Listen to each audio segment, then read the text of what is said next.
right there. This is Jay Watts from Merely Human Ministries. Welcome to the Human Things Podcast, Season 3, Episode 3. 3, 2, 1. Here we go!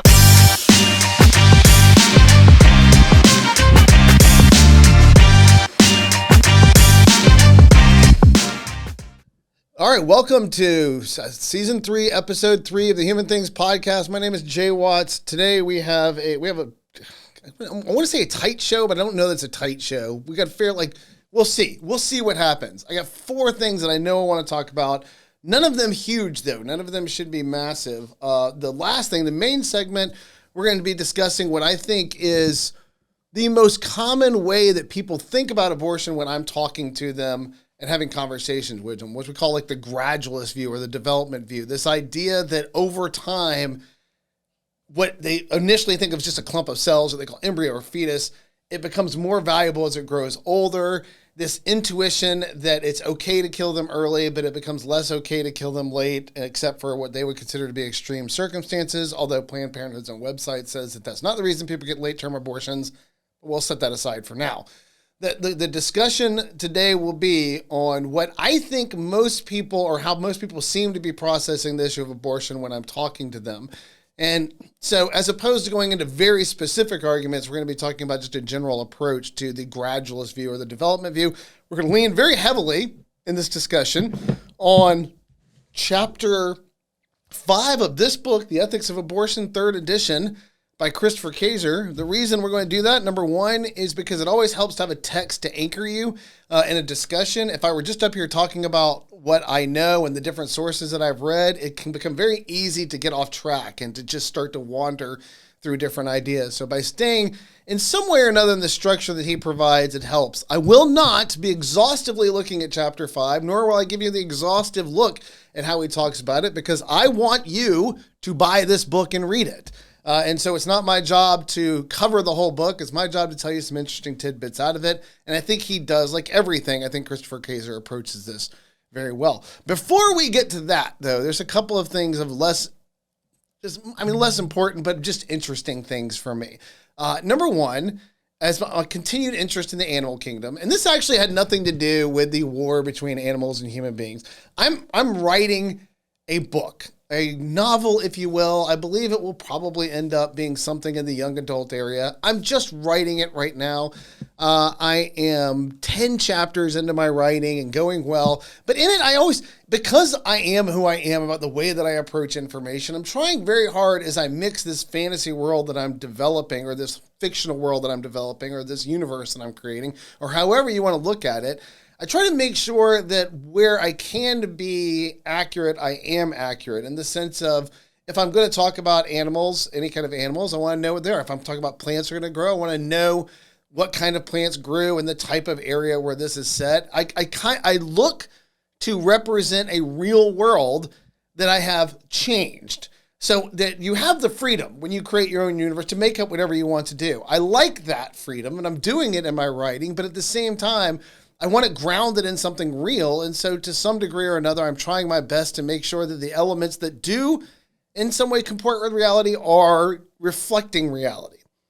It's a long way of saying I had chickens in the story and I wanted to look up something about chickens. And so I wanted to make sure that the chickens that I was writing were acting like chickens in the story. And so in an effort to learn more about chickens, I came across this 2017 article. I believe, let's see, I can't remember the exact name. It's a Scientific American article. It's called The Startling Intelligence of the Common Chicken, from Scientific American in 2017.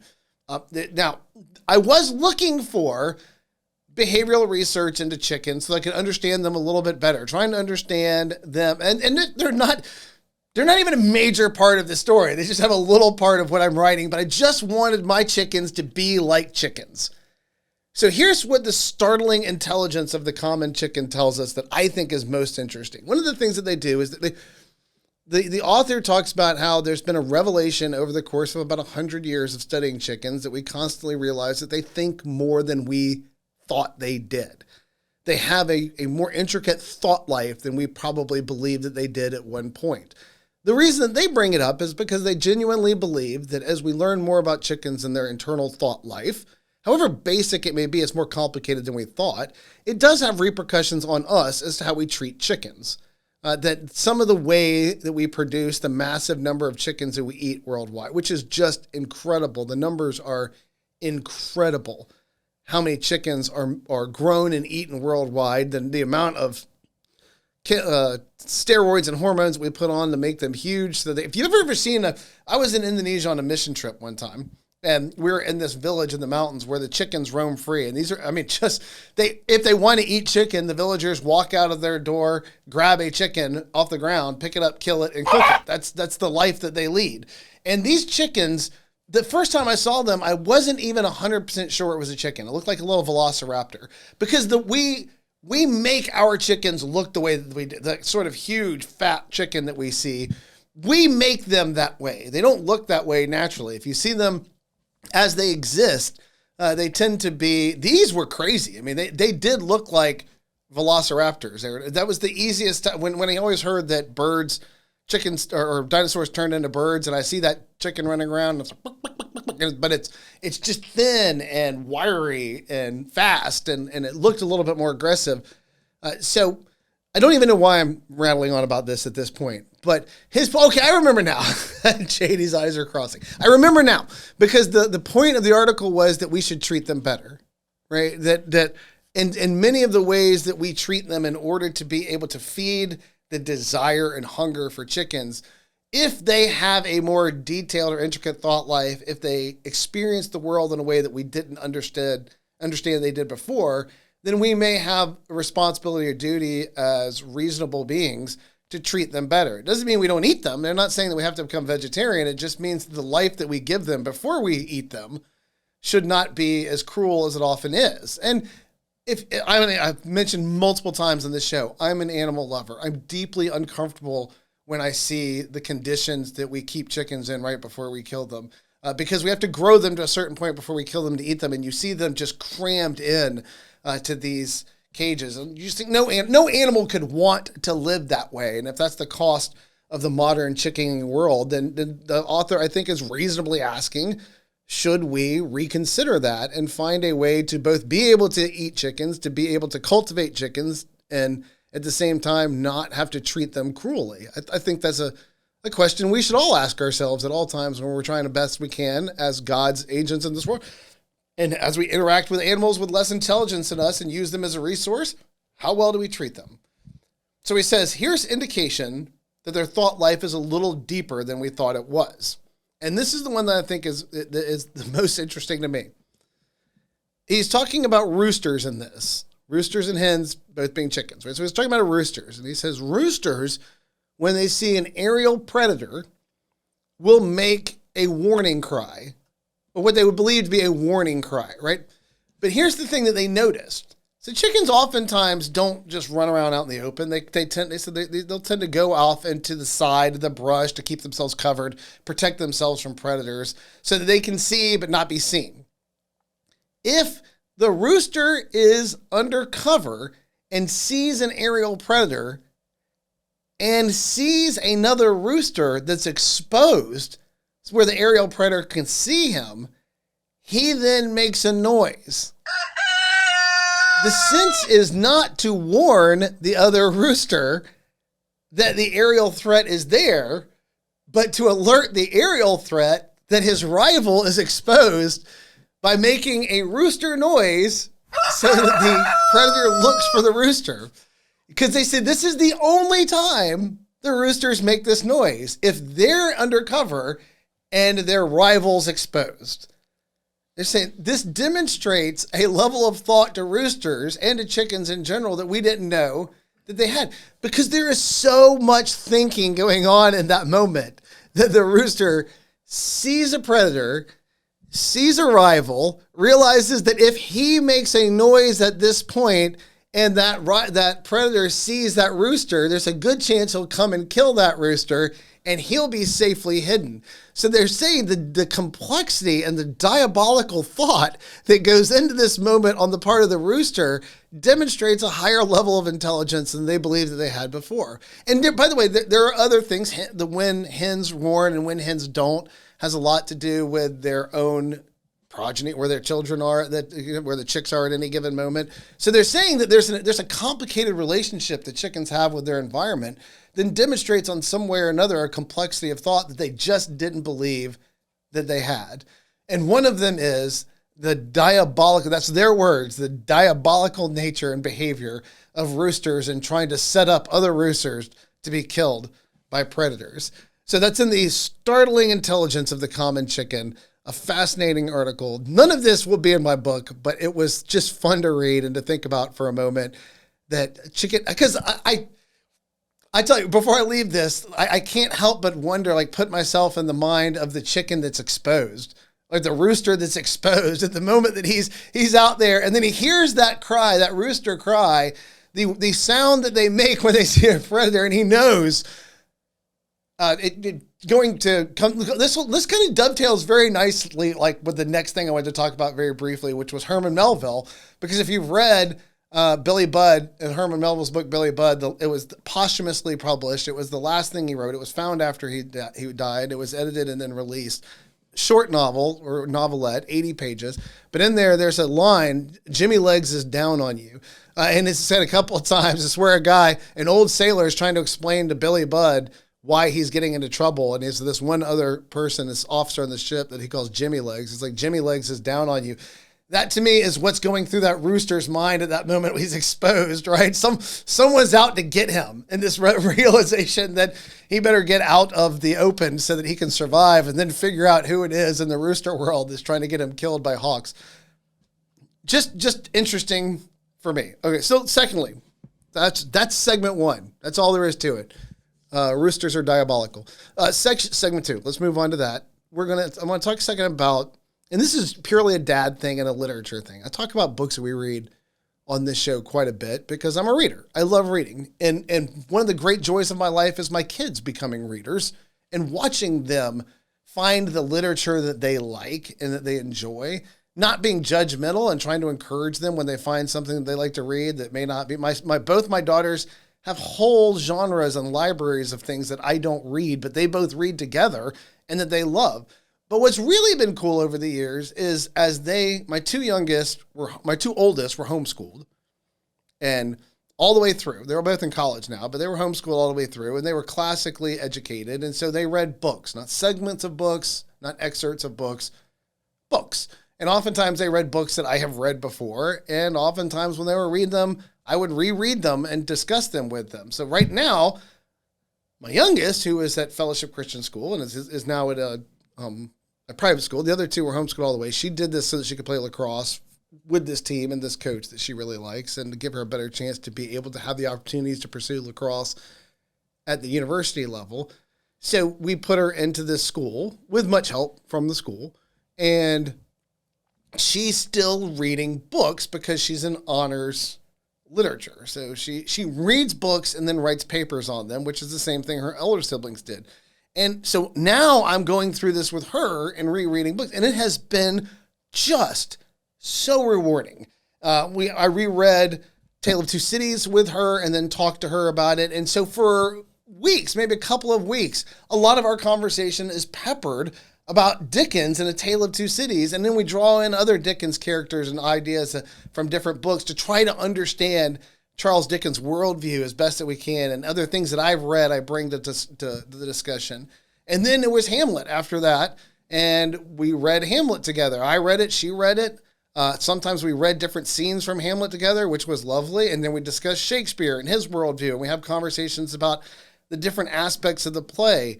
That they're clearly being one of the things that we discussed. They're a theme through Shakespeare's work of his dislike of this sort of blood feud, right? It's not just in Hamlet where where Hamlet struggles to take action in this revenge culture that he lives.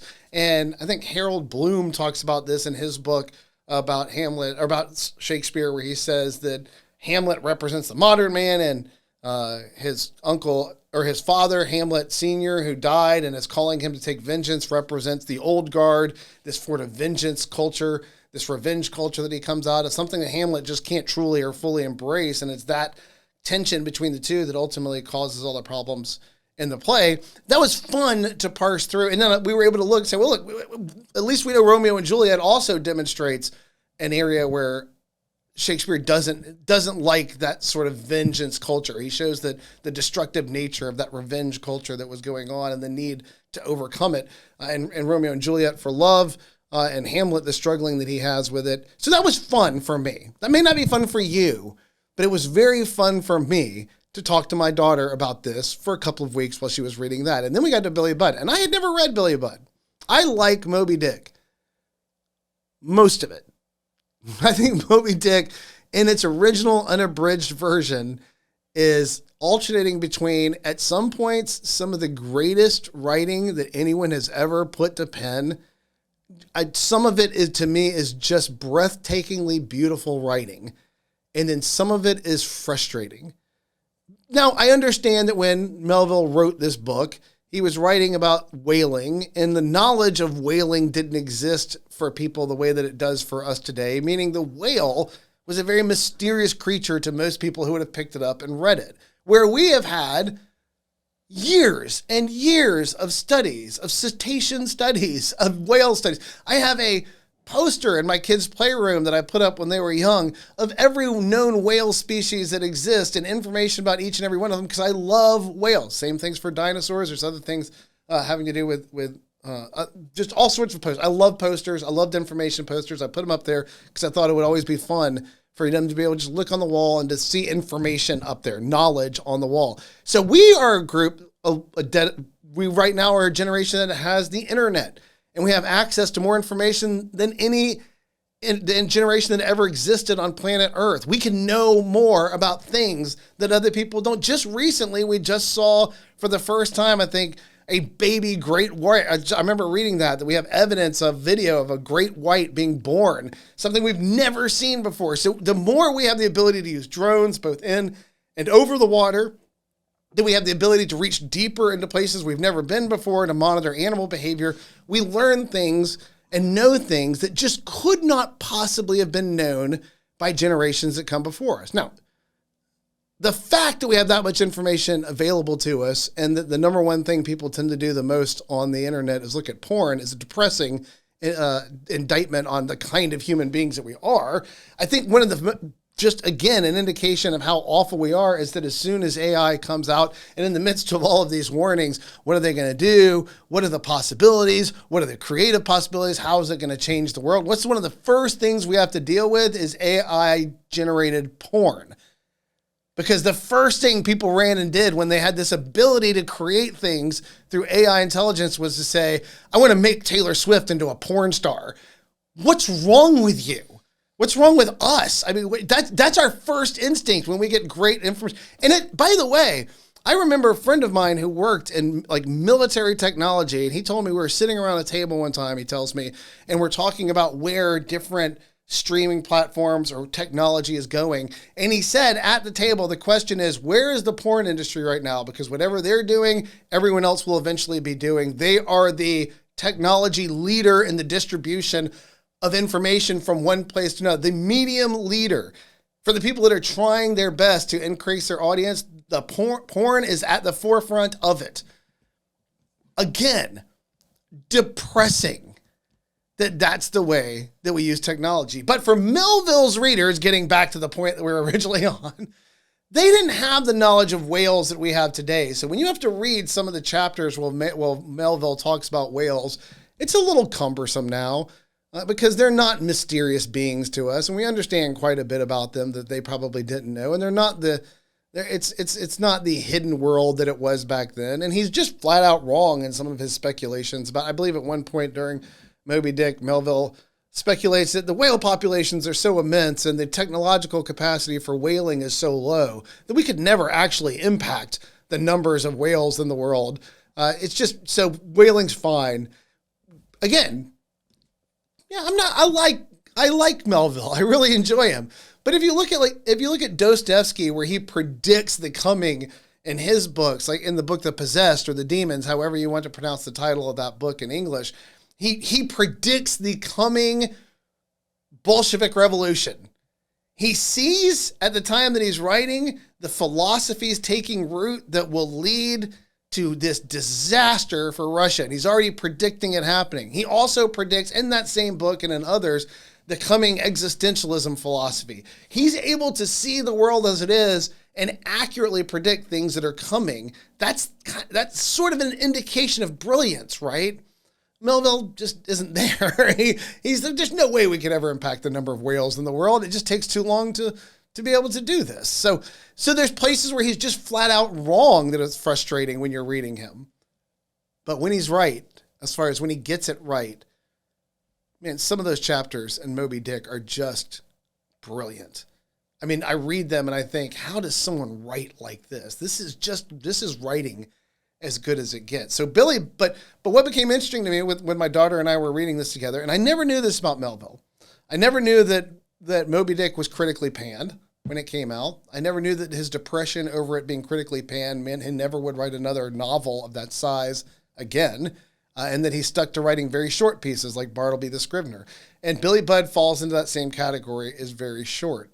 What was interesting, though, is that I have known about Billy Budd for years because my two older kids read it in their classical education, and I just never, and they both struggled with it a bit because they said it's so depressing. And so I picked it up one night because my daughter was struggling with the language, and I said, well, let me just read it. It's 80 pages, just one night, ripped through it, read it. And if you're not familiar with the story, I cannot encourage you more, if you're a fan of that sort of literature, to read it. It's a very tight tragedy. I mean, tight.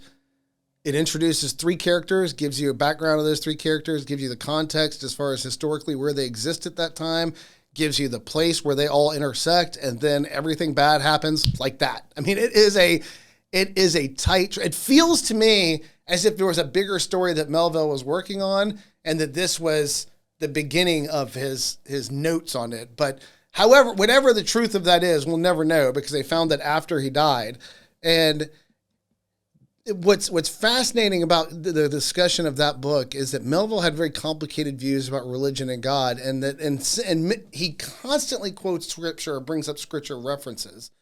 And Billy Budd ends up being this character that in many ways he compares to Christ without any sort of true veneration of Christ, not perfection like Christ, but there are ways in which his character manifests himself.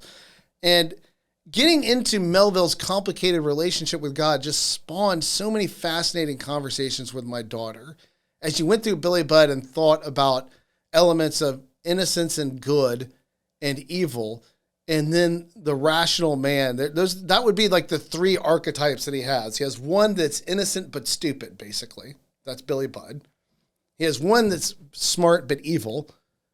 That's the Jimmy Legs I mentioned earlier is the name that he has on the, and then he has one who is the rational agent of the story that has to decide the fate of Billy Budd in the end, and he uses his rational capacities to make what I think anybody reading it would hopefully objectively say was a bad choice. And so it's a fascinating story, a fascinating tragedy that Melville wrote, tight tragedy, 80 pages, very interesting, and I read it 2 more times after reading it the first time because I found the language so interesting as far as how he just laid out these characters. Innocent and good, but dumb. Meaning that he couldn't see when evil was working against him. Evil and smart.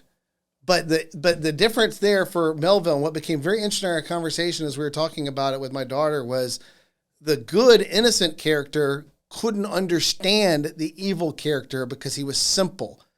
And the evil character wasn't doing anything obviously evil when he was setting him up. He said, he has to like me because he's nice to me.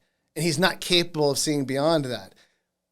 Conversely, the evil character saw in Billy Budd a foil And he couldn't believe that Billy Budd was good. He couldn't understand good. So the good couldn't understand evil, and the evil couldn't understand good. And so when the good character, all he could see was the kindness that was being offered by somebody, because he couldn't understand how someone could lie to him and treat him the way that he was being treated. And the bad character would look at Billy Budd and couldn't see the kindness. He saw it all as manipulation, all of it as calculated. He could not believe that anything that Billy Budd was doing was out of innocence. He saw it all entirely as returning the hatred that he felt for him. And there was only one rational character in the story, and as the story unfolds, and I'm not going to give away the ending, but he has to make a decision that ultimately is the only one that can make a decision. The evil character is tied to his evil. The good character is tied to his good. The rational agent has to make a decision about the fate of the good character. And so my daughter and I have just fascinating conversations and reading about Melville and the sadness of Melville. And I wanted to read this one thing. It's a quote from Nathaniel Hawthorne as we were wrestling with it, because there's something to me who aspires to be able to write more than just the articles that I write right now, which are great. I like writing articles like Christian Research Journal and other organizations that I've written articles for. And people have asked me for years to write a book about abortion, but I think Scott Klusendorf has written great books about abortion, or a great book about abortion. I'm not sure what I can add to it, or Christopher Kaiser or other people. Maybe I will. Maybe I'll broaden the subject and write more if people ask me more. Another organization just asked me to write a book, and I'm thinking about it. But in this particular case, when I think about writing fiction and to be able to create the things they create, Nathaniel Hawthorne said this about Melville, a man who, to see him struggle with good and evil, to see him struggle with God and his relationship with man, to see him struggle but never be able to come to any peace about anything, and to write something as monumental as Moby Dick, and then to be so discouraged by the way it was received, to never write anything like it again, and to forswear that he would only write short things.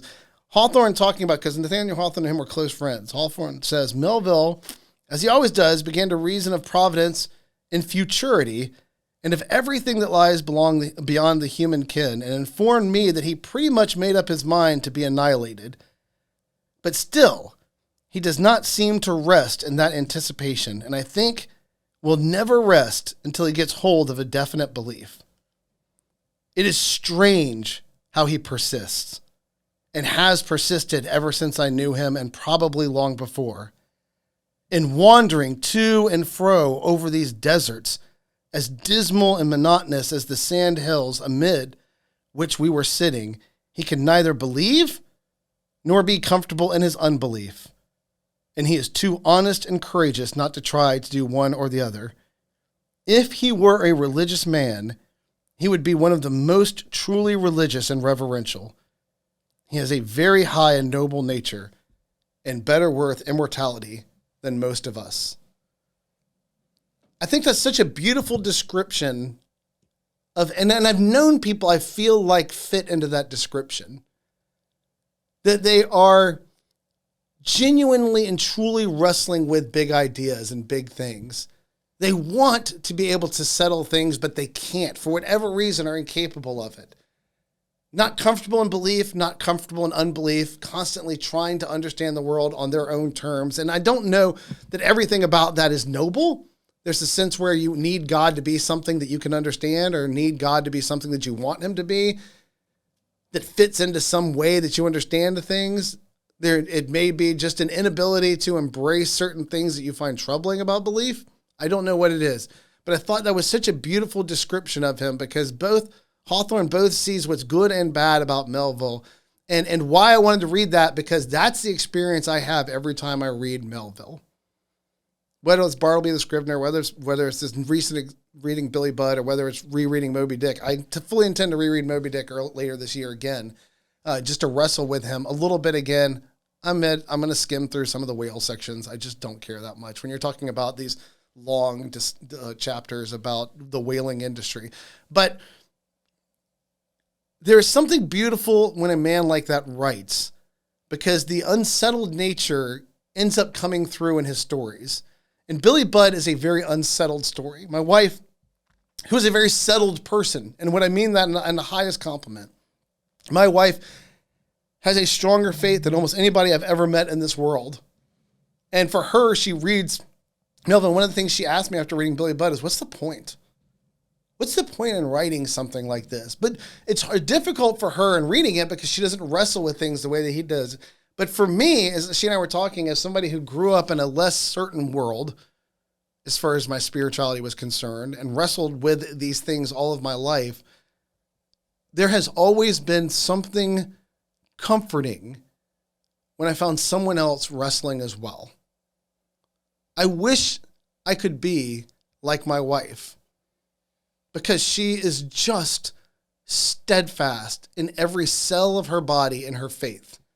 And I believe that, comparatively speaking to other people, probably I have a very good faith. Compared to hers, is just a joke. I mean, that's just how great she is, comparatively speaking to my own. But I one of the things that she and I have talked about for years is that she does not understand the peace that I take in reading when other people have struggled with things in their life, as far as on this level, because it helps to know that you're not the only one that ever felt this way. And I'm grateful, genuinely grateful, that I am past where Melville was and where Melville lived, that I don't struggle with my belief and unbelief in equal portions. I'm genuinely grateful that I have a faith that I have, but there is still something I understand about a man who doesn't. And it probably plays deeply into why I do things the way that I do in ministry, because I still want more than anything to be able to reach people like that. In Melville, I see what Hawthorne sees, and so many other people, I see it too when I talk to them. Someone who could be so beautiful. And what's interesting, and I'll end it on this before we move on to the next thing. I can remember my wife saying something like that about me when I wasn't a Christian. I can remember talking to her, and my wife would never, we had no relationship like that before I became a Christian, beyond just her. She would never do that. She does not believe in missionary dating. She thinks it's a disaster. I can remember her talking about the idea of, she said this illustration that she says where she stand on a chair and she'll say, she told me, pull me down. Because she and I were, many years later, we're discussing the idea of missionary dating. She stood up in a chair and she said, pull me down. And I pulled her down. It's easy. And then she said, all right, I'm going to try to pull you up. And she couldn't. She said, that's what missionary dating is to me. It's much more likely that you're going to pull me down than I'm going to be able to pull you up. I'm never going to be able to pull you out of where you are because I don't have the strength to do that. But you easily have the strength to pull me down to where you are. And that's why she's against it. So this was never a sense of my wife complimenting somebody that she had designs on later. This was just two people that knew each other back when she was a powerful Christian and I was not, to put it lightly. And I remember us sitting around one night and I'm like, why do you care? Why do you care what I believe about anything? And my wife back then, just my friend, this person that I met at college, said to me, because I see in you what you could be if you believed. And I just think it's spectacular.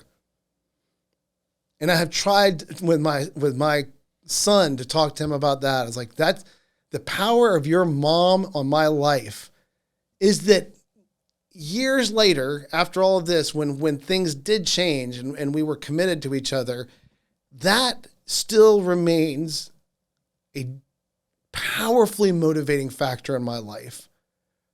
She sees me as better than I am, what I could be if I was what I ought to be, and encourages me to go there. And to see Melville through the eyes of Hawthorne, as frustrating as he can be sometimes I read him, and then to see Hawthorne say, oh my gosh, he's such a good man, though, if only he could believe. If only he could just get past this and embrace belief, he would be so beautiful, because he's so much good there to be used. It's just an encouraging way for me, as I was talking to my daughter, just to remember how we minister to other people as I read somebody like Melville that struggled and struggled and struggled to find where he belonged in this world as far as his faith and his belief. That we're fighting for people in that same manner, just as my wife encouraged me, as Hawthorne encouraged Melville to come out of that struggle. At the same time, the work that they produce in the midst of that struggle can be beautiful for those who are actually going through the struggle, or for those who remember what it was like and have gotten beyond it. So that was something I wanted to share about that. Okay, so that was it. So I wanted to talk about Melville. Let's go on to section 3. This is going to be shorter because we're going to talk about Vice-President Kamala Harris visiting an abortion clinic. The first president or vice president, a historic moment as she goes and visits an abortion clinic. We're all told it's historic. So I believe we have the video queued up and then we'll respond to it afterwards. Vice-President Kamala Harris today became the first sitting vice president or president to visit an abortion clinic. The Biden campaign hopes that by putting reproductive rights front and center this election cycle, it'll motivate voters to go to the polls. CBS's Nancy Cordes reports tonight from Minnesota. The reporter said, well, you've made history, I guess, again, because, I did. But the vice president made history with a half-hour private tour of an unassuming spot, a Planned Parenthood clinic in St. Paul. the reason I'm here is because this is a healthcare crisis. The clinic has seen a 25% surge in abortions since 2 neighboring states, along with several others, enacted full abortion bans. And doctor, please. Dr. Sarah Traxler is the chief medical officer. Our new abortion landscape is difficult. It is dangerous, and it is putting my patients and healthcare providers at severe risk. The visit was the last stop for the VP in a 6-state swing that has been solely focused on reproductive rights. These extremists, they're trying to take women back to the 1800s. We must restore the protections of Roe. The issue is a top focus for the Biden campaign, and here's good. why. 57% of... All right, so... I'm sorry, I had to get that out. It was just... it's just like... All right, first, let's just try to cleanse ourselves from... I feel like I need to burn sage in the room or something. The historic visit from Vice-President Kamala Harris, who just makes history everywhere. Obviously, she's the first woman vice president. Let's talk about this for a minute. Number one, this is a winning election issue for the Democrats right now. We live in a political world of where the public is like a pendulum, which you have to... I don't know how much we've ever talked about this in the show, but if you talk about people, political analysts, if you talk to them about how politics work, you have the committed on either side. They represent a very large percent of the population. There are people committed in one direction. Let's say on the issue of abortion, they're committed fully to the idea that abortion is a good thing. You have people like me on the other side. I'm committed to the principle that abortion is the unjust taking of innocent human life and is a bad thing and it ought to be restricted. The people who live in the middle are a smaller, actually, percentage.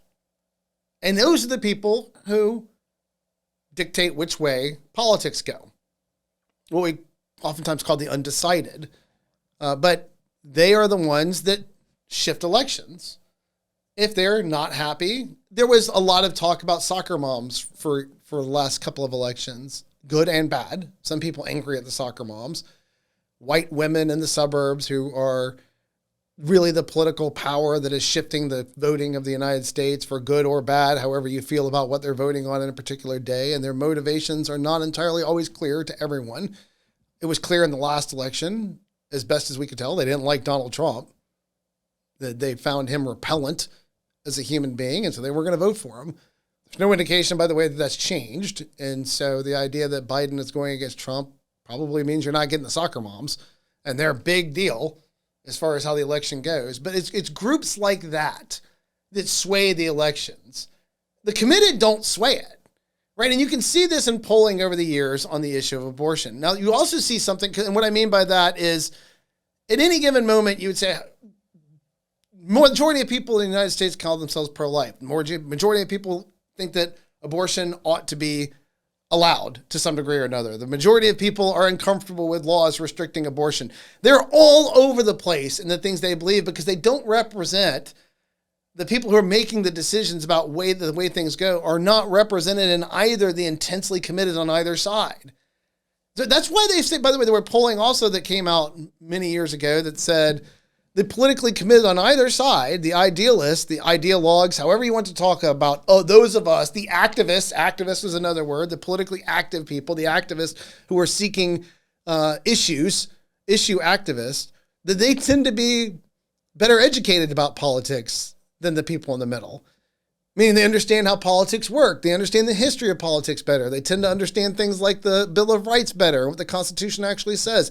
They have a greater familiarity with law. The people who are most educated on the issues are the people who are most active in pursuing one way or another. And the people in the middle tend to know less about it, which is why for so many years when Roe v. Wade was the law of the land, you would have this same polling come out at the exact same time. 70% to 67 to 70% or above people think that Roe v. Wade is a good thing. 60 to 70% of people think that abortion ought to be restricted in some sense or another. Not fully outlawed, but restricted. There ought to be restrictions on the practice of abortion, and Roe v. Wade is a good thing.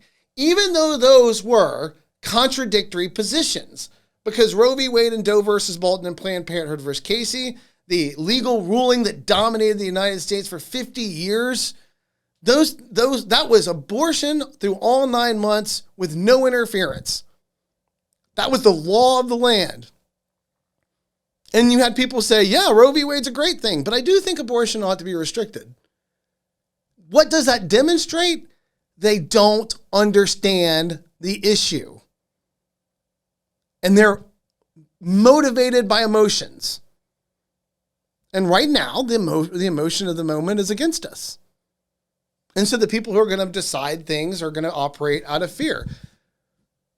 There's a moment, going back to what we talked about just previously, there's a moment in Melville's book, Billy Budd, where one of the Captain Vere gets very angry because a character is trying to get him to respond to things out of fear and emotion. He doesn't like being played against that way. He's the reasonable, rational character. The reasonable, rational person doesn't like to have their emotions manipulated. They want to understand what it is that they're doing and what they're voting on. But the people who make decisions, as far as that smaller minority of people who sway back and forth between the two, are often very emotionally driven people. And right now, the emotions are against us. So right now, and what I mean against us, they're against the pro-life view. We won a big victory in the downfall of Roe v. Wade and Dobbs versus Jackson, but now we're in the backlash. The big victory that was built by putting President Trump into office so that he could put those judges in, now we're seeing the people that are worried is going too far, and so they want to balance it out because they feel uncomfortable with the change. And so that's where they're living right now. And so, of course, the other side is going to run on this as a major political issue. And so, but here's the thing about the historic nature in going to visit an abortion clinic. Why go? What do you think's happening there? I mean, the whole idea that the first president or vice president to ever go, why would you go? What's happening at an abortion clinic that's worth two of the most powerful politicians and the most powerful nation in the world showing up to check it out? Nothing good is happening there. And it's this healthcare crisis. What is the crisis? As far as I understand, the great crisis that we face has been, that as it's been articulated to me, here's the great crisis that we're facing. One of them is more children are being born. Yikes. Right? What a horrifying idea. There could be more children in the United States. And this isn't we're in a demographic slump anyway, by the way. The replacement rate in the United States is low. We're not going to have a population in a couple of generations if we don't start having more kids anyway. So the idea that more kids are being born is a good thing. And we can go into all sorts of demographic issues as well, as far as who's having more kids and how that would be good for those particular groups. I can't think of anything better for the African American community, for the Black community in the United States. I can't think of anything that would be better for them politically and culturally than to have more children. There need to be more of them so they have more voice and more power and more economic power, and they're capable of doing things and achieving things. and raising their entire community and raising all of us as they contribute to the good and the flourishing of our entire community. Nothing on earth would be better for that community than more children. So when we say, okay, first crisis is people are having babies they don't want to have. Well, let's take care of those babies then. Let's find ways to contribute to their flourishing so that they can then contribute to the flourishing of all. I don't think human beings are a problem. I just don't. I don't think the idea of, I hate it when I go to schools and they talk about, what about the overpopulation crisis that we face? What overpopulation crisis? Look, I can send you to multiple sources that'll tell you that we have concentration, population density issues. Certain places, there's too many human beings living right close to each other, and so that makes it difficult to control resource flow in those areas. We have corrupt government issues where there's certain governments that are maintaining resources for a very small number of people, and they're allowing other people to die while they hoard the resources for themselves, and so we can't spread the resources out. But we do not have a population crisis going on. We don't have too many people. As a matter of fact, in great swaths of the world, we have far fewer people being born than are necessary to keep their culture going. Western Europe is going to disappear. China is facing a demographic crisis. It's hard to imagine that because there's more than 1 billion people in China. But they did such a great job with the one-child policy, which favored the birth of men over women, that they don't have Chinese women in China at the rate that they need to replace the population, and they are going to face a crisis in generations to come because of the decisions they made. So more people are not the problem. Human beings are not a problem. They are problem solvers. If you get enough of us together working on a problem, we figure things out. Most of the time, what we need is more people working on the problem. Not to wipe out people that we think are going to compete for resources against us. So number one, if the great healthcare crisis is that more human beings are being born, I just define crisis differently than you. But she mentions in that clip, and they mention elsewhere in that video, they're talking about the idea of a crisis of women miscarrying because they're going to doctors and the doctors are afraid to do anything for fear of being prosecuted because of strict abortion laws. We've said this before, and I'll say it again. If a doctor lets either an unborn human or a woman die because they're afraid of what the laws say and they won't treat them, the problem's not the law, the problem is the doctor. They're either a terrible doctor or a terrible human being, or maybe both. I don't know a doctor worth their whatever that's going to refuse to treat someone in medical crisis because they're too stupid to understand the laws of their own state. I've never met one. I haven't. If they're out there, then they're terrible doctors that need to be prosecuted for malpractice and removed from the medical profession because they either are too stupid to understand that they're allowed to treat people in medical crisis, or they're so politically diabolical, like the roosters that we talked about earlier, that they would let someone die to prove a political point, even if it's an unborn child, even if it's the mother of the unborn child. Either way, the problem is you're stupid or evil or both, and you shouldn't be a doctor. If we can get them out of the medical field altogether, then again, I don't see this as a crisis. I see this as the opportunity then, if we see people acting so stupid and evilly, to remove them from a position they never should have been in to begin with. Problem solved. More oversight. Let's get them out of there because they don't know how to take care of people, and they're craven cowards that refuse to act when someone's life is in front of them and they have the skill to do so, to save. Get rid of them. So that's the medical crisis. This isn't a medical crisis. And we've been assured elsewhere that medical abortion, which by the way is the majority of abortions in the United States now, has been growing for years. For the last decade, it's gone from 25% to 30% to 35% to over 50% now of abortions are being performed through the medical protocol. But I want to ask another question outside of that. when she was going around and visiting, and let's just give a warning. Let's just give a warning. I'm going to talk about something a little unpleasant now. So if you don't want to hear it, you're warned. I don't know what you're going to do, but do whatever you got to do, right? I wonder if she went to the products of conception room. I wonder if during her tour, she went to the room where the person has the responsibility after a surgical abortion. In the products of conception room, they take the remains of the child that was aborted and they gather them back together and put them together like a grisly puzzle.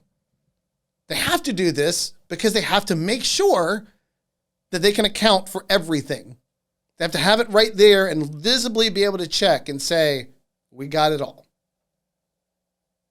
However they removed it, however the pieces look, however many there are, they have to be able to verify, I'm looking at this right now, at this tray in front of me, where all of the fetal remains are, and we got it all. Because if they don't get it all, the woman can get very sick and die. I wonder if she visited that room. If she were, patting them on the back. I can remember back when the Center for Medical Progress and David DeLayden were releasing their videos, trying to educate people on the way that Planned Parenthood operated, and particularly in how they were treating the bodies, the material, as left as a resource. And in one of the videos, there was a lot of blowback because in the products of conception room, the person doing this was laughing and joking around. And one of the things that was helpful about that time when those videos were coming out was it made talk with some people who usually don't want to talk about this issue easier. And I remember talking to a guy who'd never talked to me about abortion ever. And he and I had a conversation. And he worked with scientists and he worked with medical professionals and he had worked with cadavers before. And he and I were chatting and he said, yeah, I understand. He said, but Jay, there's this sort of gallows humor that comes with the people who work with dead bodies. He said, I've been there in morgues. I've been there as they're performing autopsies. And there's sort of gallows humor that goes along with it. I said, that's fair. Would you like to know the difference between the person performing the autopsy and the person in the products conception room, though? He said, sure. I said, the person performing the autopsy had absolutely zero connection to how that person died. They have a body that's been laid in front of them, and there is no relationship between them and the means of death of that person. If you're working in the products of conception room at an abortion clinic, you are involved in the direct destruction of the life that you're now putting back together, and in your gallows humor, laughing and making fun of things on the tray in front of you. That's a huge difference. In one case, I could understand the guy who just deals with these things being someone who has to distance himself in some way or another from the things that come across his table. And the other, we're talking about somebody who is at least ideologically in favor of the act that happened in the next room, intentionally meant to destroy the life that they're now putting back together. And even my friend who is pro-choice heard that and he said, yeah, that does make a difference. So did you, Vice President, visit the products of conception room? Did you talk about the crisis of medical health there? Did you watch them piece the body back together and laugh along with them? Or did you get so very serious about the rights of women to do that? Because oftentimes you like to be out there talking in whatever code that you use for trying to scare people on this particular issue. But as those people who I know, who, and many of my friends, in every presentation that they give, they fight to have abortion victim photography. We had a couple of them on the show. Seth Dreyer from Created Equal came on the show and talked to us about doing presentations in front of them. That's why. Because if you're going to say those things, you need to have said them in the products of conception room. Let us just see it. Have that out in front of everybody while you prattle on about the history that you're making being there today. Let's not pretend that what's happening in that building isn't happening. Let's not pretend that abortion isn't what it is. If we want to throw it on the table as an election issue, then let's put it out there for everybody to see. No pretending to have a squeamishness that we don't have anywhere else in our entertainment. We love violent entertainment. We love violence when it's fake. So let's show them. Stop acting like we're not adult enough to see it. And don't go parading through that place and act like that there isn't that room somewhere in that building.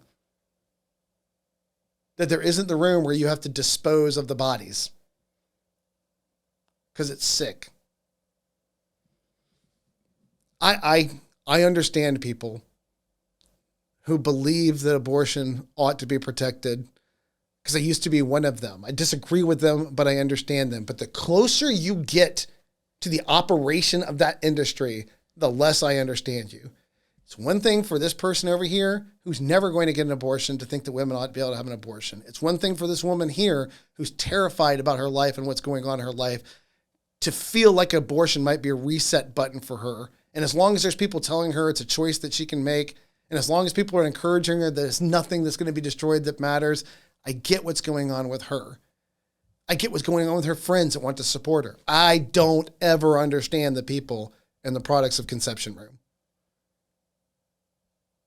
And I don't ever understand the people that perform the abortions. You don't have any illusions about what this is. You know exactly what it is. So if you want to go there and prove your history-making moment, I just hope you did the full tour. All right. And it's sad that we're going to lose on this probably for a little while because emotions have, but we can't stop. We can't let the emotions of the moment stop us from being the deliverer of bad news. You may want abortion. You may love abortion. You may think that the world needs abortion, but it is the unjust destruction of innocent human life. And we've got to do everything that we can to speak for those who can't speak for themselves. And finally, all right, so that's segment 3. Let's get to the final segment, segment 4. And I want to talk about what we call, now this is, why I wanted to talk about this is because I mentioned earlier, this to me, when we talk about the developmental view or the gradualist view, is probably where most people that I'm talking to live in some way or another. And what I mean by that is there's not a defined understanding of what they're saying. I watch other pro-life industries and pro-life organizations and how they argue and how they do things. And I find it helpful. I like all of them. I as much as I can try to keep track of how they're arguing and things that they're doing. I really enjoy watching Kristen Hawkins at Students for Life of America show up on a campus and just interact with people right there in front of the world. And I like watching her in her blunt way assessing their argument. I really enjoy it. I like watching Seth, who I think is far greater as far as being able to stay compassionate and friendly and loving. I love watching videos of Seth talk to people and having conversations with them on college campuses. He's always in front of the graphic images while he's having the abortion victim photography. I love watching him do that. I love watching other people do their thing. And one organization that I enjoy watching the information they produce, they seem to have a higher view of most of the people who are arguing the pro-choice position than I do. And I don't mean that in a respectful way. They just seem to think that most of the people they're talking to are arguing on some level of philosophical sophistication that I am not seeing. Most of the people, when I say a gradualist or graduated view or developmental view, here's where that view comes from. And as I said, if you buy The Ethics of Abortion, 3rd edition by Christopher Kaiser, check out chapter 5. He talks about a lot of this. The idea that when I'm talking to them, they say, what's an embryo? Or it's a fetus? Or it's a clump of cells? In some way or another, there is this common intuition. And we see this, by the way, the last episode where we talked about in vitro fertilization with the Alabama ruling. You see this even in people who probably otherwise see themselves as pro-life. When talking about embryos immediately created at the very earliest point, human embryonic life, they say, well, that's different, right? They don't understand anything with what looks to them a lack of complexity, a lack of developmental abilities, very early in its development. They don't see that as same as a baby being aborted, or they don't see that the same as a late-term abortion, and they certainly don't see that as the same as a child that's already been born, or a 10-year-old or a 20-year-old human being. So they look at that and you say, that's different somehow. And something about the level of change. Now, here's why it's developmental or gradual or gradualist. Because one of the things that we tell people when you have this discussion is you say, okay, would it be wrong for, talked about this. Would it be wrong for you and I to kill each other? And if you say yes, that means we both understand the existence of objective moral values and they govern our relationship to each other. And even though I don't know you, I shouldn't kill you. And even though you don't know me, you should not kill me. And we agree on that. So then the next question is, okay, so we both agree we're both human. And if science demonstrates the humanity of the born from the moment that comes into existence, if from the moment it's a zygote is biologically human, it's a whole distinct human life, then what changed? If we both know it's wrong to kill other human beings, and that is a human life, what changed from the time that we were both that age to the time that we're the age we are now, that it's okay to kill them then, but it's not okay for you and I to kill each other? We both recognize the moral wrong of killing each other, so what manifested itself between that time when it's okay to kill them until you and I are what we are now? Now, the gradualist view comes into point because we would look at the weakness of any particular developmental stage that they offer, whatever they're going to offer: heartbeat, organized cortical brain activity, brain waves, ability to feel pain, sentience, any of these things, right? Rational capacities, the desires, I know I exist, all of these different things that they could offer us. And we're going to say any one of those has fatal weaknesses to it. And these people who take this view will probably say, I get it. Any one of those by itself is weak. So let's say the onset of primitive heartbeat is not a strong argument, but it's a strand. Let's say brainwaves is not a strong argument by itself, but it's a strand. Let's say pain, the ability to feel pain, is not a great argument by itself, but it's a strand. Let's say viability is not a great argument by itself, but it's a strand. Let's say organized cortical brain activity is not the greatest argument by itself. David Boone would probably disagree with that. He's a great philosopher on the other side, but let's say he's wrong.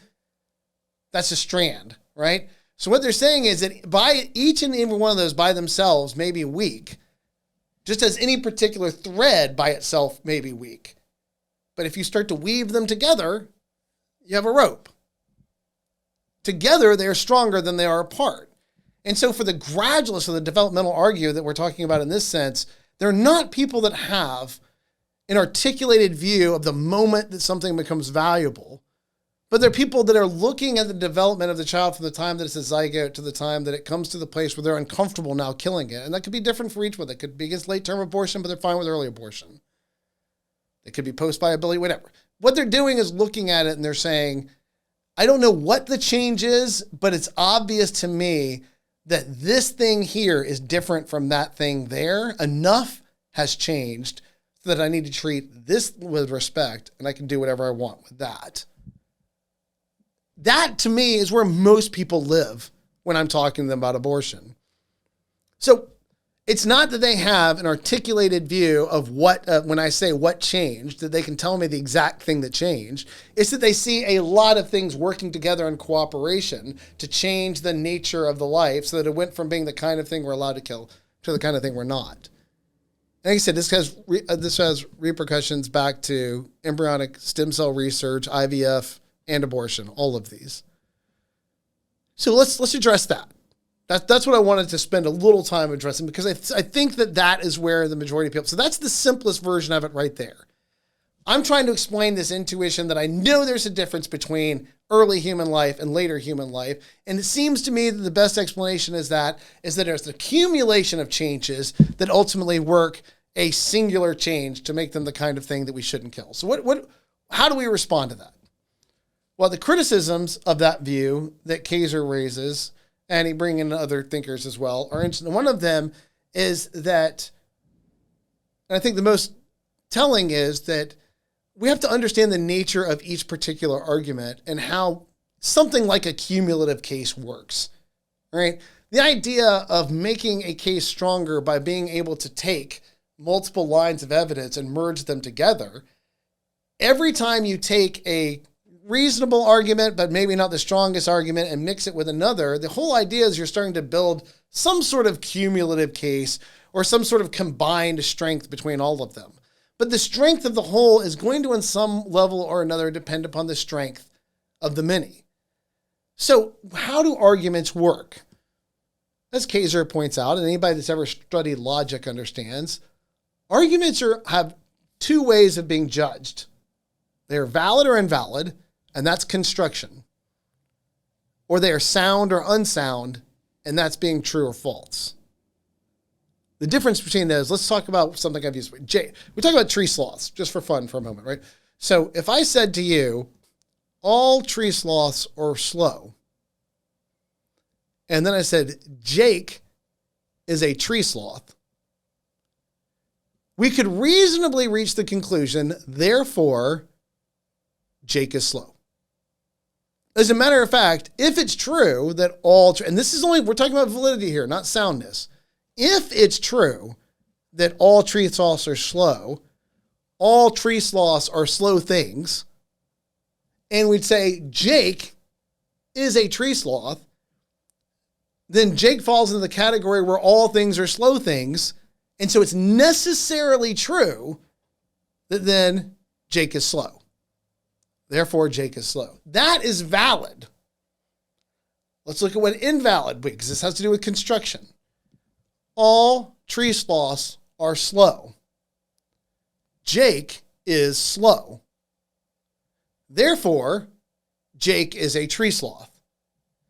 That's not valid, because even though all tree sloths are slow, it's not all slow things are tree sloths. So if I say Jake is slow, it doesn't prove that Jake is a tree sloth. He could be any number of other things that are slow. So that's an invalid argument. An invalid argument has zero strength. Zero strength. It doesn't even have to be considered. One of my proudest moments as a parent one time was watching my son have a discussion with somebody, and they brought something up, and he said back to them, wait a minute, if we put that into a categorical form, and he kind of went through it and put it in a modus ponens, I think, and he said, if we put that in modus ponens, is that what you're saying? And they said, yes. And it's like, well, that's an invalid argument because that's an undistributed middle, which means that I don't even have to interact with it. I mean, there's nothing to interact with. My son just said, and they got very upset with that. Well, you still have to answer. He's like, no. I don't have to do anything. You have to give me a valid argument to interact with. Until you can give me a valid argument, there's nothing for me to interact with. The sum total of information that you just gave me is zero. You gave me nonsense. There's nothing to interact with. Sound would be, all right, it's not clear that all tree sloths are slow, maybe. You could say maybe some tree sloths aren't slow. That would be attacking the soundness of the premise. You would accept that it's valid, that if all tree sloths are slow and that Jake is a tree sloth, then Jake is slow. So you would attack the soundness of the two particular premises. Maybe it's not true that all tree sloths are slow. Maybe it's not true that Jake is a tree sloth. But I have to defeat one of those because the argument is valid. So if we judge arguments on validity and soundness, the construction or the truth of the premises, then we have arguments, let's say an array of arguments that have demonstrated that they're just not good arguments, then they bring zero strength. So if I take a zero strength strand and I add it to another zero strength strand and add it to another zero strength strand and add it to another zero strength strand, adding them together, adding a list of bad arguments together isn't making a strong rope. It gives us nothing more. There is no addition happening. It's 0 plus 0 plus 0 plus 0. We're getting nothing. The accumulation of these things isn't making a case for the emerging humanity and value that we're looking for. We want to say that at this point we have the kind of human life that we're allowed to kill, and at this point we don't, and something emerges between those 2 points. And if we say no particular point is strong enough, because every single particular point seems to have fatal philosophical flaws, so let's start to compound them all together and say if I got 10 of those, though, it makes more sense and I can understand the change. That's not how logic works. You added 0 10 times and got nothing. Putting them together doesn't make them any stronger. If they don't work on their own, they can't work together. So you're going to have to go back and argue the points and the merits of each individual one. So the idea that we can just say, well, there was this gradual emerging as this accumulation of characteristics that are important in ways that we just can't articulate, nonsense. It's necessary to accumulate the strength or to argue the strength and merits of each particular one. So that's one weakness of it. A bunch of bad arguments bound together does not make a good argument. That's just not how logic works. The next weakness of it is that the gradualist position assumes that the last relevant event is birth. Like, now we're done. Right? But that's just all they're interested in. So they say, okay, look, during this time, I don't know when it all happens, but let's just all agree that it happens. And we've talked about this before in another issue when we were talking about Kate Greasley's writing where she uses birth as the line. But they say birth. After birth, we know. After birth, we know all the things that we need to be there are there. But if they genuinely believe that our value as a human being is tied up to the emergence of particular characteristics or properties or abilities, then birth is not a final demarcation. Then that means that as they continue to grow more valuable, and that all life, even after birth, has to be measured on this standard. At what point do we have the strongest bundle of these capacities that makes us the most valuable? And at what point do we start to lose those capacities and they go away? And then our value declines with them. It puts the idea of egalitarianism and the idea of equal human value and equal human dignity completely out the window. It can't operate under this view because we're accepting an idea that the gradual emergence of particular capacities in combination with others makes us more valuable as they come. So there's no reason for us to believe that at some point then we have finally accumulated enough that means we're all valuable in the same way. That's not your story. Your story is that we need a cooperation and accumulation of capacities to make us valuable. And there's no reason that ends at birth. That just keeps going on, man. And now we have to sort out who's valuable and how do we understand why. It's a lot to put on the plate of human beings. Much easier, in my mind, to take the inclusive view of human value and just treat every human being as if it deserved equal respect, as if it had equal dignity. And to not try to play the game of trying to sort out whose capacities are showing sufficiently enough in cooperation with others that I now think I can not kill this versus others that I can, or that they have value and others don't. And it's coming and it's going and it's more and it's less. It's just overly complicated. And the idea that this sort of evaluation of human beings would end at birth is not realistic. One of the things he says is also that we understand that some kinds of rights, when we talk about that, because they will point to, and you hear this sort of argument and this confusion from the other side a lot, and we've dealt with this before on the show. They'll say, oh, we're going to give social security numbers now when they're conceived? Is that what we're going to do? Are we going to start celebrating conception day? Which, by the way, I know some pro-lifers do that. I don't. I think it's weird. Hey, it's your life. Do whatever you want. Celebrate whatever you want, right? My kids got very upset the other day because we're not very upset, but we were talking about, different points in history and some of the study I've been doing for that story that I'm writing. I told them, they used to not celebrate birthdays at all, right? People didn't have any idea what day they were born on. It just wasn't like an annual thing that they would celebrate. They celebrated feasts of saints or they celebrated festivals of heroes, but they didn't celebrate their birthday because they just didn't know what their birthday was. And quite frankly, that makes more sense, right? Because at least the heroes and saints have done something. Why am I celebrating your birthday? You haven't done anything. You're just here. What am I celebrating? You're here. And so my kids actually heard us talking and joking about this. Are you trying to tell us that we're not getting birthday presents this year, Dad? Is this like your subtle way? I said, no. I will keep up with the convention. I'm just saying that I would, let's celebrate the saints and not you so much. But so the idea of celebrating Conception Day is just totally not necessary. Because I can say, look, I understand that there'll be a graduated relationship between this life and humanity. And so it makes sense to hold off on giving them a social security card until after they're born. That's fine. It makes sense to celebrate their birthday and not their conception day. It's easier, more accessible to people. Everybody knows it. It's weird, by the way, to talk about conception day. We have one kid in our house that we are 100% certain what day they were conceived on. And I got to tell you, it's even weird for me in my head to know that. Right? I know the moment you came into existence as far as, and nobody wants to talk about that. maybe, what's his name in Guardians of the Galaxy? Drax does. Remember, he talks about it, and I think it's in the second one that they discuss his conception every year in his family. It was a big night where they discussed the night they were conceived, and their father talked to them about having sex with their mother. We don't do that in our house. That's just not our thing. If it's your thing, you be Drax, knock yourself out. So I understand the value of birthdays and the difference between having to celebrate versus why we celebrate, or why we give Social Security numbers after they're born, why we wait till you're 16 till you can drive, why we wait till you're 18 till you can vote, why we wait now. I'm not entirely sure I understand all of these, but why we do wait now till you're 21 to smoke and drink and own a gun. I understand why you have to be a certain age to be able to rent a car or a hotel room, why you have to be 25 to run for Congress, 30 to run for Senate, 35 to run for the President of the United States. And all of these things where we see this graduation of rights being attained, this is a different kind of right than what we're talking about. We're talking about the right to life. These have to do with your ability to productively interact with your society and to fulfill the duties and responsibilities that you have to the other people around you. This has to do with your ability to perform in society in a way to help contribute to the flourishing of all, including yourself. These are rights that are conferred on you by those around you at a rate where they say, look, it's understandable that at this point, you should be old enough to do this now, and it will be helpful to all the rest of us if you're doing this and not needing people to do this for you any longer.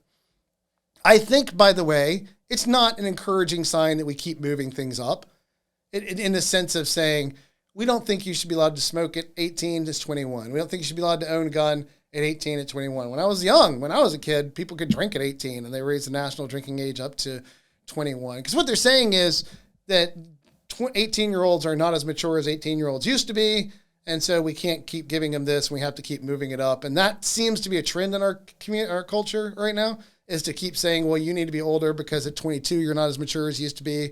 You're not 25. And I have fought against that as best I can in my own household by telling my kids, when you were 18 and you're going to college, you're an adult. And your relationship with your college and your university is your relationship with them. And this is the beginning of your professional life.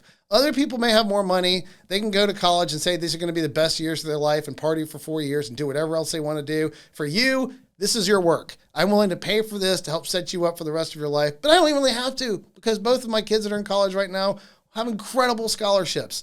And so they're getting paid to go to school. It's wonderful because they're taking care of their business. But they understood, you're an adult now, and this is the beginning of your professional life, and that's how you treat college, right? It's about going and finding the next stage of your life and putting yourself in a position to be able to enjoy life as best you can while contributing to your own flourishing and the flourishing of the community. So I understand this sort of graduation and responsibilities and duties in society, but they have nothing to do with what I am. When we're talking about the right to life, that's not something society gives to me. It's something society recognizes in me. We see this in the Declaration of Independence. We recognize that all men are created equal and endowed by their Creator with certain unalienable rights, and among those are life, liberty, and the pursuit of happiness. And then the framers of the Declaration of Independence go on to say, any government that does not recognize those rights endowed to us by our Creator is acting illegitimately, and we are justified in revolution against them.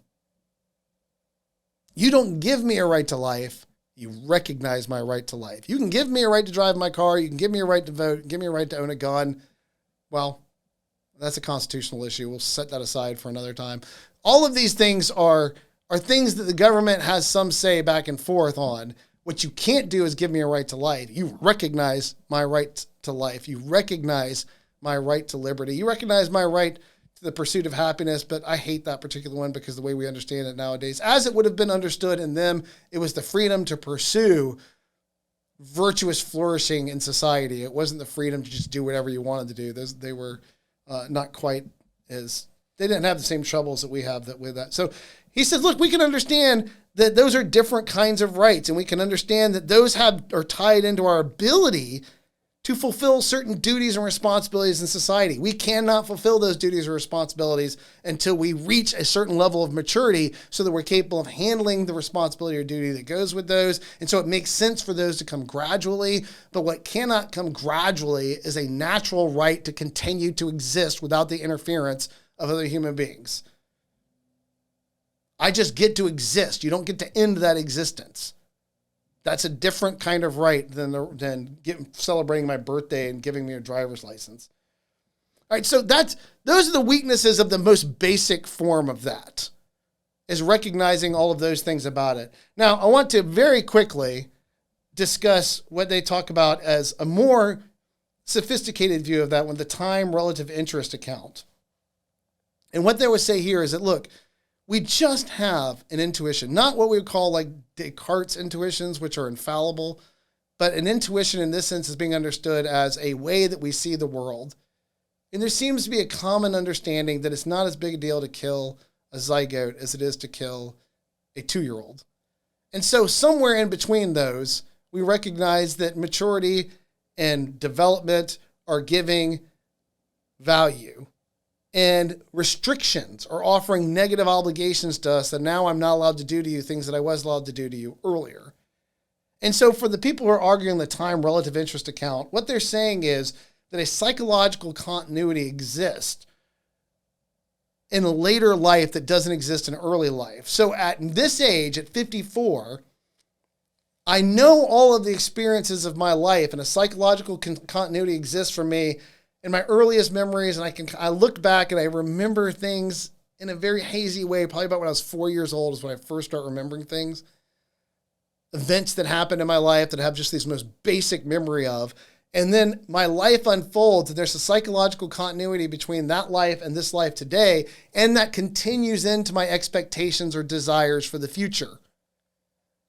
I operate in such a way that understands that I have some expectation that tomorrow will be predictable. Tonight, as I leave here, I will go watch my daughter play lacrosse. I love watching my youngest daughter play lacrosse. And so there is some expectation that if I'm allowed to live, I will enjoy watching my daughter play lacrosse. I will get to enjoy what they call future welfare units. One guy uses that term, future welfare units. This idea of the expectation of joy and happiness that I will get to have if I continue to live, that is reasonably expected because of my psychological continuity of the past and that relating to my expectations of the things that are coming in the future. And they're saying that as I'm planning my future makes me different from a fetus who has no ability to plan, no reasonable expectation that any behavior they're going to do is going to affect tomorrow. They have no outlook forward to the next event. That's just not a part of their existence. They have no psychological connection to themselves now, to themselves before, and to their future selves. So anticipation of what's coming. And so they said to kill me is to deny me of a future that I saw coming, a future that I could look expectantly to, a future where I could reasonably hope for joy and happiness. But that's not the same for them because they don't have those same expectations. That, in a nutshell, is the argument.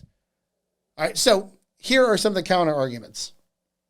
One, every human life destroyed ends a life of inestimable value, but every human life destroyed has different levels of happiness and future quality experiences. So what that means is, let's say I had somebody recently leave a comment on my Facebook page. We were talking about regret in the past, and I say this a lot. I just don't have very many regrets under a certain understanding of what it means to regret.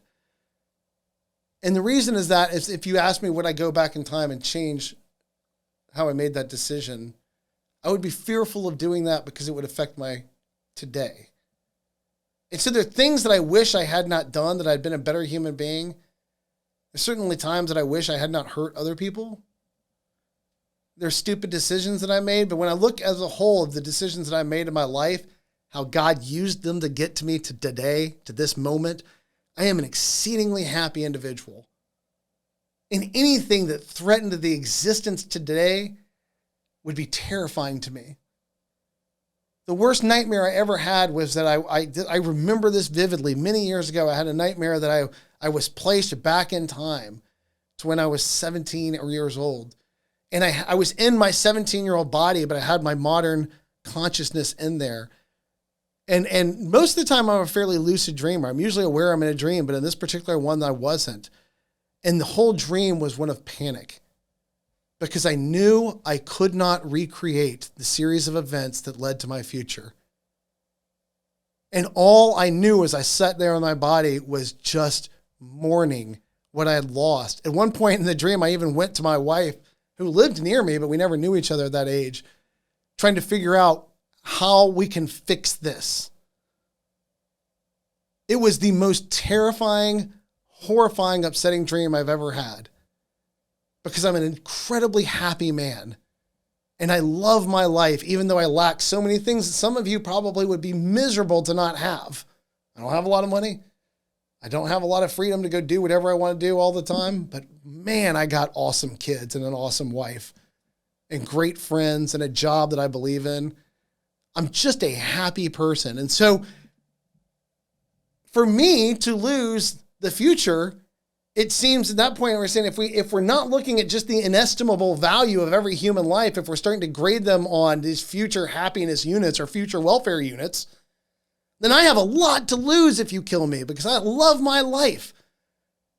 But I know some people who are miserable and they hate their life and they're not looking forward to tomorrow because they assume that tomorrow is going to be as bad as today and they're miserable today. Does that mean that you take less from them by killing them? In the view that we're all of inestimable worth, that we all have equal dignity, killing us would be the same violation. You would take from us something you had no right to take. You would kill a human being that has intrinsic dignity and value and worth. But in this view, doesn't that mean that those of us who are happy, who have much to look forward to, or the prosperous or the rich that can do whatever they want, that killing them is worse than killing somebody who has very little, who's tortured and unhappy? That doesn't seem to follow or to make sense. And so that's a problem. Here's another problem. The kind of psychological relationship to the future that we're talking about is subjective. So we're talking about subjective interest in the future. But it's not at all clear that we don't have objective interest in the future, as Kaiser and other people argue. He said, look, if you don't know what tomorrow brings, that doesn't mean that you don't have interest in being alive tomorrow. The fetus may not be psychologically sitting around and thinking about their relationship to the world around them and their hopes for tomorrow, but that doesn't mean that happiness for tomorrow isn't coming to them and they don't have objective interest in reaching that happiness, even if they don't have subjective interest in reaching that happiness. Because we know if you just let them live, that they're going to enjoy aspects of life. Even people who have had very hard lives rarely want to be dead. I have talked to people who grew up in hard foster care systems, and I ask them, they say, I wish people would stop using me as an excuse to abort children. I don't want to be dead. I'm glad I'm alive. I wish I didn't have to go through that, but that doesn't mean I don't have happiness and that I don't enjoy my life. And if it's all tied up into our subjective desire to see tomorrow, as opposed to this objective interest that all living beings having and continue to live, it seems that the objective interest is stronger than the subjective interest. I don't know why I should prejudice the subjective interest in the psychological condition where I understand what I am over just the objective interest of all living things, that if we continue to let them live, they may enjoy their life, even if they don't know that enjoyment's coming. On the other side of this, when we had Jim Trotty in to talk about people in despair, one of the things that we've discussed, and we did this back with Jonathan Noyes as well from Stand to Reason when he was here to talk about suicide, one of the things we talked about in both of those episodes was the idea that just because today's hard doesn't mean tomorrow won't be wonderful. And then I've lived every day of my life since I was younger, and I used to struggle with this sort of things. One day after I came to Christ, I decided that what God gave me was not the promise that today was going to be great, but that a great day was possible. Right? That at any given moment, God could bless. And I said that to somebody recently. We were discussing something that they were worried about. And I said, look, man, just because things are going wrong today doesn't mean they can't turn around tomorrow. We live with the expectation that a good day could be there, that God could just intercede at any moment and change things are. And he said, Jay, that's true of everybody. And I said, I know. Isn't that awesome? Isn't that something to be happy about? Isn't that the hope of the cross?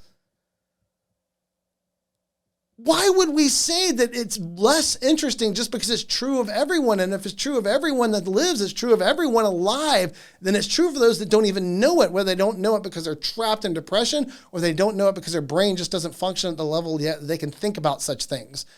But it's objectively true that they have objective interest in continuing to live.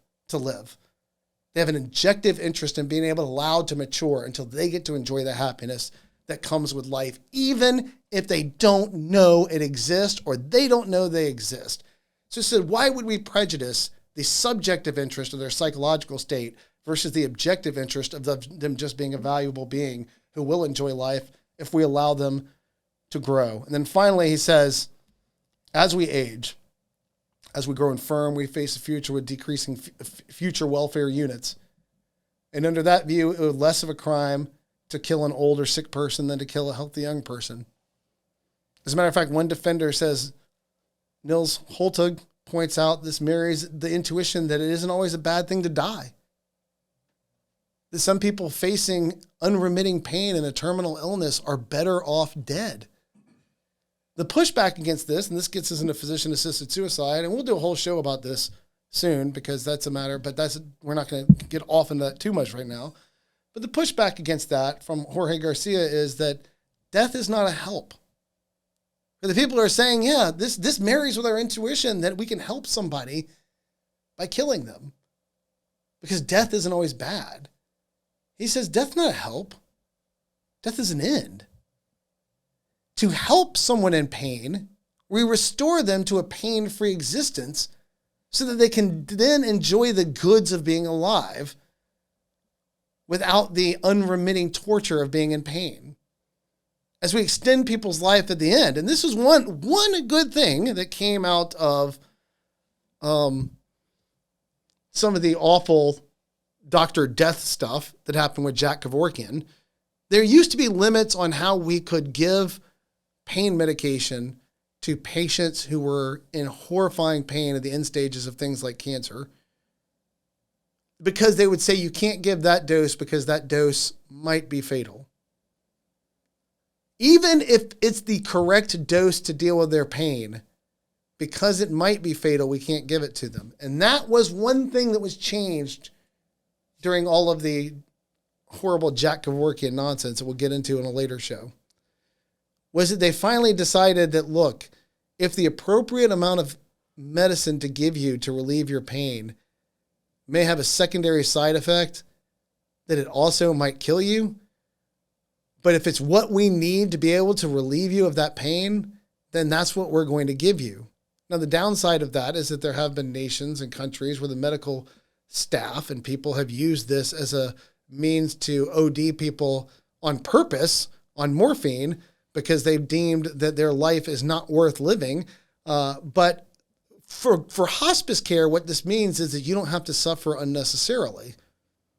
That they can give you what pain medication is necessary to deal with the pain as you're experiencing it, even if it means that your body can't handle that dose. That they prioritize at the end of your life, making sure you're comfortable and not making sure that they're not doing anything wrong to you under the law. So hospice care has changed. And the ability to prioritize palliative care, making you comfortable in dealing with your pain, is much better than it ever was before. And I'm one of those people that thinks that we need to grow hospice care in the United States. We need to see it as much as a more valid option. The insurance needs to cover it earlier. All the things that need to happen to be able to make this more available to people.